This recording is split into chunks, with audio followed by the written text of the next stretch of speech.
SIR की प्रक्रियाओं के लिए सरकार ने डेट बढ़ा दी है। कब तिरप है, उससे आजमगढ़ से कनेक्शन जुड़ गया है। मैं आपसे कहूंगा ऊपर करिए। अगर खांसी हो तो जो देसी दवा है ना, गुड़, सौंठ या अदरक या लौंग, काली मिर्च, उसका इस्तेमाल कर लेना। लेकिन बीजेपी की सरकार में ये जो आ रही है कफ सिरप, इससे बचना। इसलिए बचना कि कुछ लोग इसमें मुनाफा कमा रहे हैं। अभी तो स्कीम चल रही थी 1 डिस्ट्रिक्ट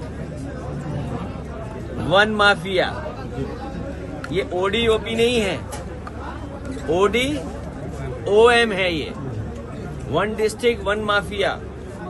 अभी तो हम लोगों ने खोजबीन करके भारतीय जनता पार्टी के भाजपा माफिया जीवी के सहारे और इनके संगी साथी मिलकर के ये जो बड़ा काम कर रहे थे और हमें आपको बदनाम करते